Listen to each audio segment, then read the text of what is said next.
Jesus climbed into a boat and went back across the lake to his own town. Some people brought to him a man who was paralyzed and could not move his body.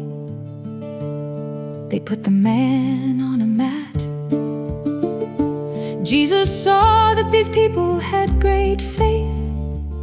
He said to the paralyzed man, "Young man, your sins are forgiven."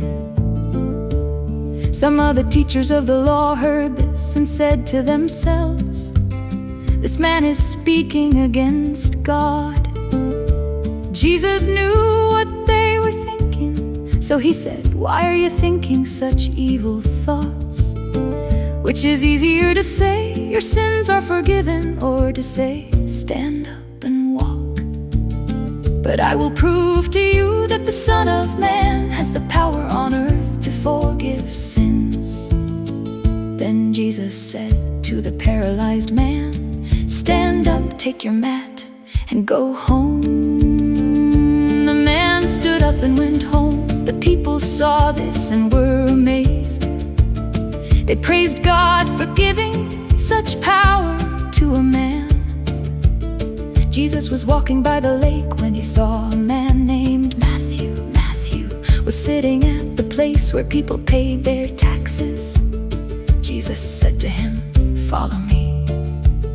So Matthew got up and followed Jesus. Later Jesus had dinner at Matthew's house.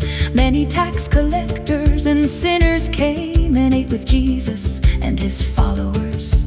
The Pharisees saw this and asked Jesus' followers, "Why does your teacher eat with tax collectors and sinners?"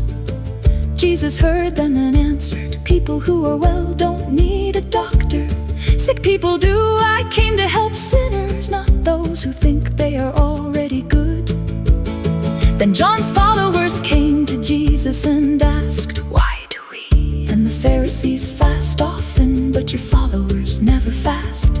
Jesus answered, "The friends of the groom do not need to be sad while the groom is still with them. But the time will come when the groom will leave them, and then they will fast.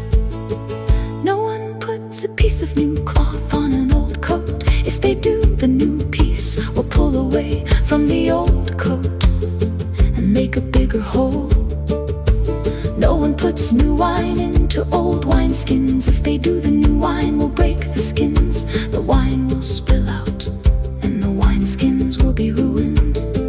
People put new wine into new wineskins, and both are saved."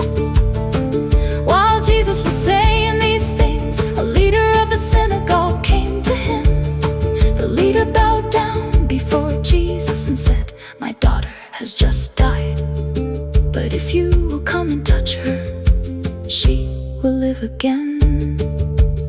So Jesus and his followers went with the man. While they were on the way, a woman who had been bleeding for 12 years came behind Jesus and touched the bottom of his coat. She was thinking, "If I can just touch his clothes, I will be healed."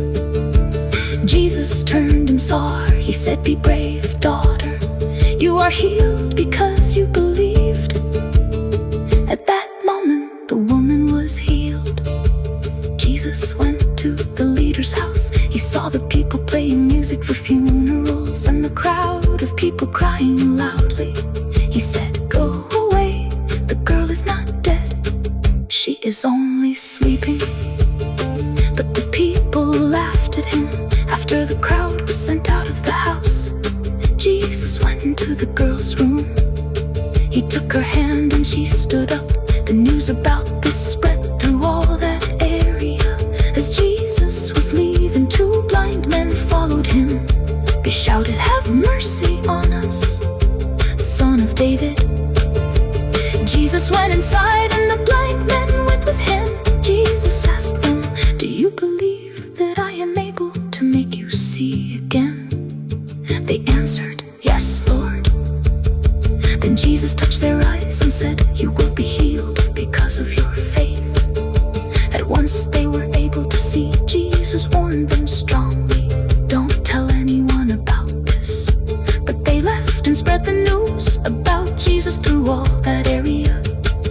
the two men were leaving, some people brought a man to Jesus. This man could not talk because a demon was in him.